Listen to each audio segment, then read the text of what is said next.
Few loudspeakers have proven to be as iconic as the JBL L100, a speaker so influential that JBL brought it back in the form of the L100 Classic a few years ago. Now, if you watch this channel, you know that I raved about that loudspeaker, calling it more than just a throwback for JBL, but a return to form.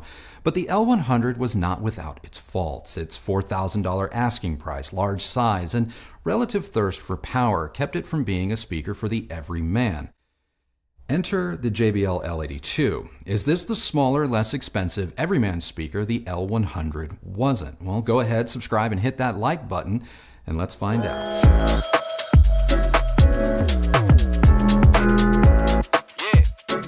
The JBL L82, a somewhat miniaturized version of the L100, has the same walnut wood finish and Quadrex foam grills in your choice of black, blue, or orange. Unlike the L100, the L82 is a two-way bookshelf loudspeaker, bringing along the same 1-inch titanium dome tweeter from the L100, but this time made it to a single 8-inch pulp mid-bass driver. The L82 has a reported frequency response of 44 Hz to 40 kHz with a sensitivity of 88 dB into 8 ohms. There is a high frequency level control located on the front of the loudspeaker just above its front-facing port. And around back, you're going to find a single pair of 5-way gold-plated binding posts. Design-wise, if you're a fan of the L100, then chances are you're going to love the L82. I actually forgot how much I loved the L series grille design, and I welcomed seeing it in our living room again. That said, I wish JBL had gone the extra mile and made the grills magnetic for 2021 instead of that old school pushpin design. I'm all for keeping things original, but I don't think magnetic grills would have spoiled the speaker's authenticity. Speaking of stands, while I do not consider the factory stands to be mandatory for the L82 the way I did for the L100, the JS80 stands may be the best solution for the L82s. Just know that they cost a little bit extra. After testing the L82 on both their factory stands as well as our reference solid steel ones, I believe the L82 fits better and feels more secure atop JBL's own stands. But enough about the L82's design. How does the speaker sound? Well, Harman as a company strives for neutrality in their loudspeakers, or neutrality to a point, after which they're a little bit okay with a bit of seasoning. But for the most part, the L82 succeeds at being neutral, though it has a definite sound in two key areas of its response. Let's take a look at the bass. For a two-way bookshelf speaker, the L82 sounds positively big, especially when it comes to its lower octaves. This is not a full-range speaker by any means, but there is a lot of body and weight here.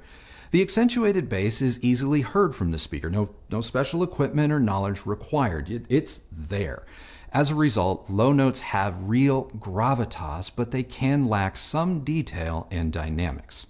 Take a kick drum, for example. Through the L82, a kick drum sounds like a kick drum in terms of timbre, scale, and weight, but it just sounds really dampened, as if the drummer completely filled the drum itself with blankets or pillows in order to absorb all of the resonances. As a result, bass can just seem a bit, well, pillowy at times. Through other speakers like our Q Acoustic Concept 300 or even the budget Monitor Audio Bronze 100, you still get great timbre and scale, but you gain an added sense of detail throughout the bass, not to mention greater dynamic snap. Now, which of these two sonic signatures you prefer is ultimately going to be up to you, but it would appear that JBL prioritized weight over reflexes when it came to the L82's bass. But if you like a bass-heavy speaker, the L82 is going to be worth a look. And while you can add a subwoofer to make the L82 even more full range, which we did using the new SVS Micro 3000, you have to cross it over pretty high to get around the L82's low frequency emphasis. But in my experience, this doesn't completely eliminate the dampened bass sound. And as for the mid-range, this is where the speaker is at its best, though I wouldn't hold it against the listener if they felt the L82's mid-range performance was a touch weighty or warm. No surprise, vocals have good body and scale, but they also have a good amount of natural detail. I say natural because none of it feels artificially accentuated or all up in your face, which is a very good thing. All of this is equally true of instruments that occupy the mid-range as well. Now, when it comes to the highs, this is where I feel the L82's neutral tendencies start to be both a positive and a negative. You can attenuate the highs if you want a little bit more top-end energy, but that attenuation isn't going to make that big of a difference, and neither is removing the foam grills. I don't think the highs are neutral. There's definitely some emphasis being placed on them, but it is somewhat masked in the speaker's heavier demeanor. So high frequencies have detail. They're incredibly well composed and rarely, if ever, become or sound aggressive, which I absolutely love. But they don't have a lot of extension. So the trailing edges of notes, subtle textures, nuances, and the like they can get a bit lost. So like the bass, the L82 hits the high notes, but there isn't a lot of air surrounding them. Which brings me to my only real gripe about the L82 with respect to its sound, and that is it's a very nice sounding speaker, one that you can definitely listen to for hours on end without needing to worry about fatigue, but it's not always wholly engaging. I cannot think of a genre of music that isn't going to sound good or even great through this speaker, but compare it to other speakers and you're going to start to get a sense of what people mean when they talk about character. The JBL just doesn't seem to have any, apart from full-bodied bass. But where it matters most to me, right here in the feels, the L82 just doesn't fully connect. I get that character and emotional connection is entirely subjective, but for me, it's a big deal.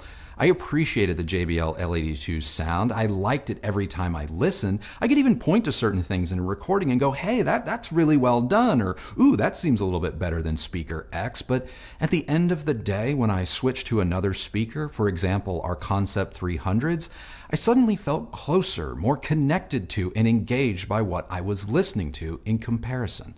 This lack of connection is partially the result of the L82's more modest dynamics. This is not an energetic or explosive loudspeaker, so crescendos build, but they never really unleash. And before you ask, I paired the speaker with about a half a dozen amplifiers ranging in power from 40 watts on up to 800. You can see the full list of everything I used down in the description, but I stand by the assertion that this speaker's lack of arresting dynamics is not wholly dependent upon amplification. It's just a slightly milder dynamic loudspeaker. But like the L100, the L82 is a little bit more responsive to more power. So if you're thinking about buying this speaker, I would pair it with a very capable amplifier. I very much liked the way the speaker sounded with the XTZ A2400. And the same is true of the soundstage. It's nicely appointed, it's fairly vast, but it's more distant. There's solid definition throughout, but you definitely feel like you're seated several rows back of the stage rather than being just kind of up front and center. In terms of comparisons, we put the L82 up against the Q Acoustic Concept 300, Klipsch Heresy Mark IV, Monitor Audio Bronze 100, and the brand new KLH Model 5. Starting with the Concept 300. The 300 is a leaner speaker. That is to say, it does not have the L82's lower end weight, but as a result, it feels a bit more lively, though I'd say it's likely just as neutral through the mid-range. This slight weight loss means the 300 makes big gains in the dynamics department over the L82, and it simply isn't as bogged down by its bass. The Concept 300 has a bit more extension up top, and as a result can hang on to the trailing edges of notes just a little bit longer compared to the L82, though at higher volumes the Q does showcase sibilance or compression more so than the JBL.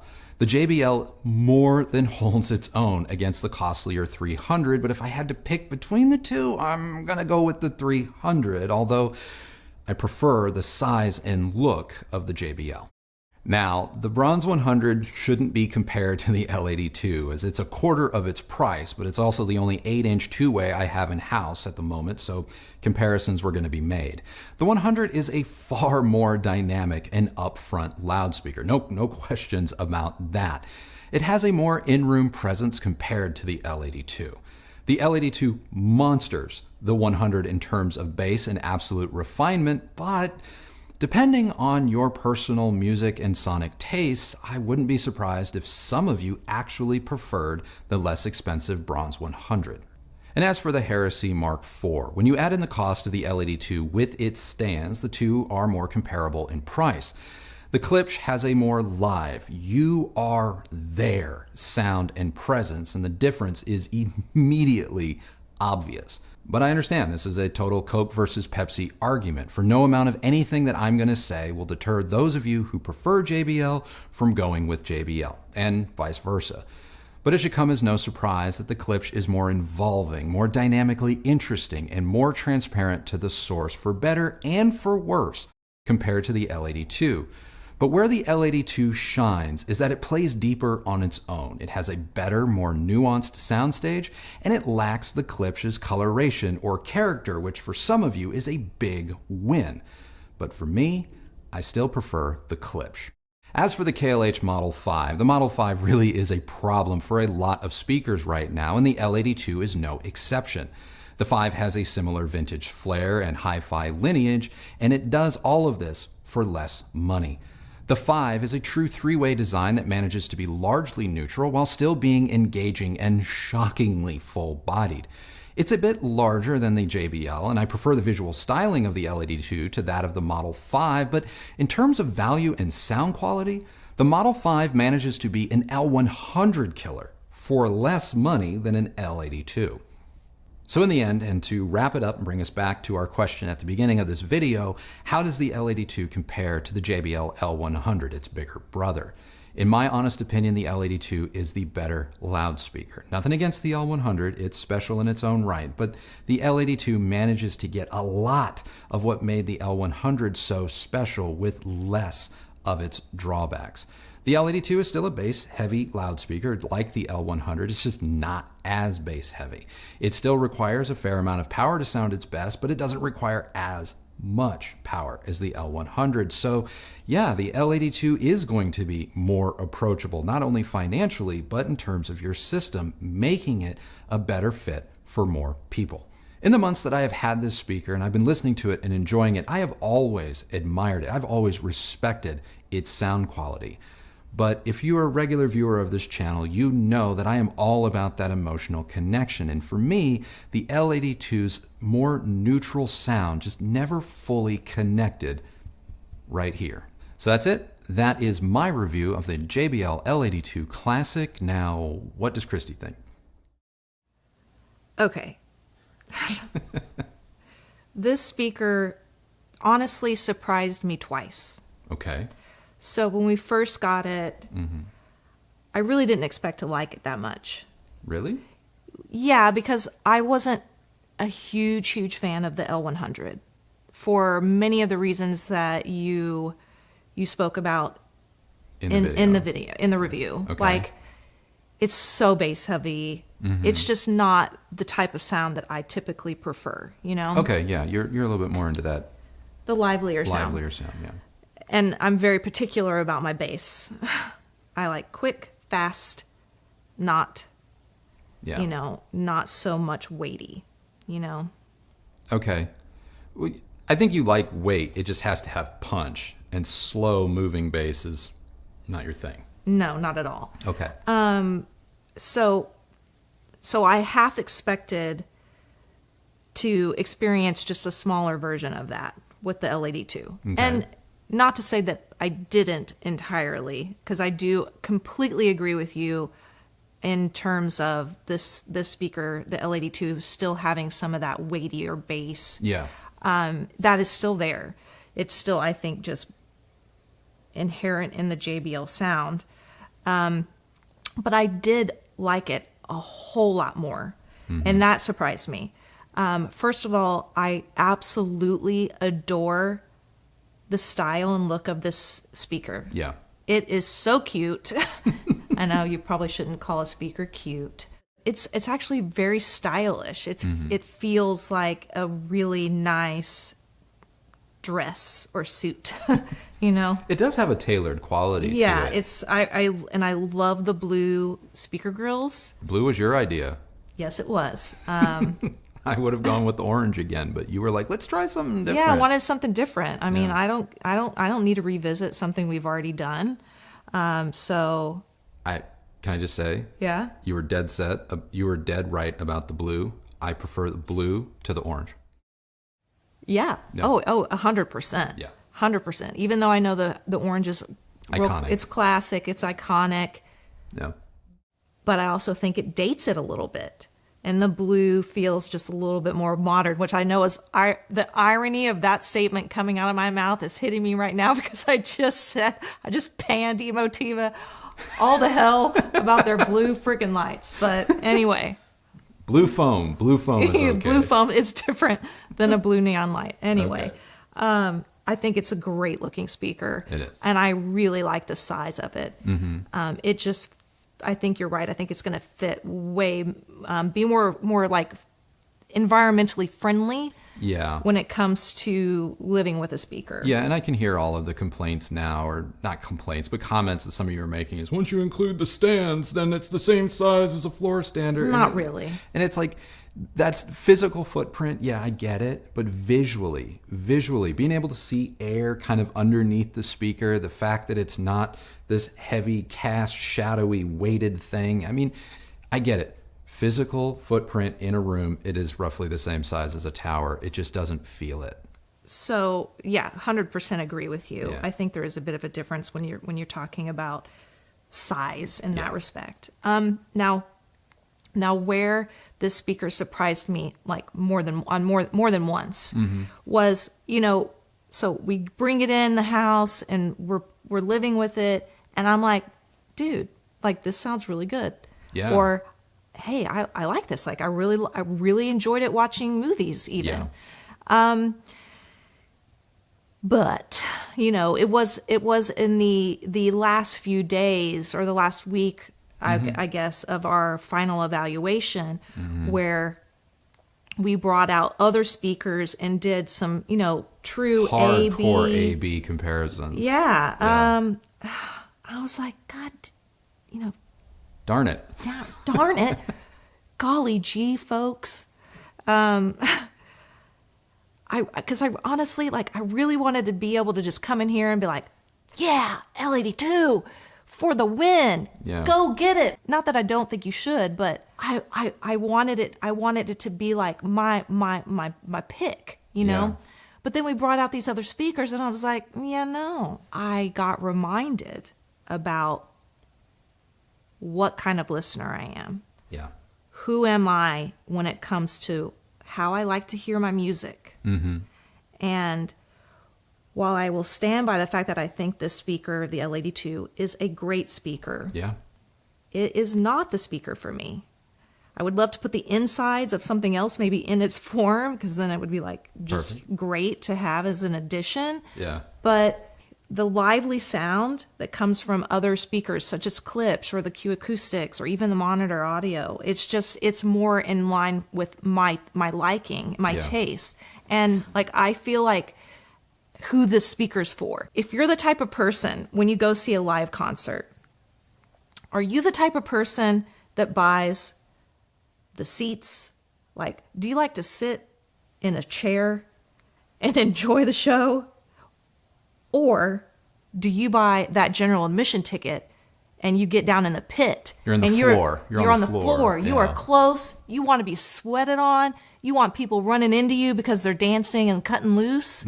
Well, newsflash, you're into livelier sounds in my opinion. Yeah, I would agree with that. And I think that you're probably going to be one that likes the sound of a clip or the sound of something like the monitor audio.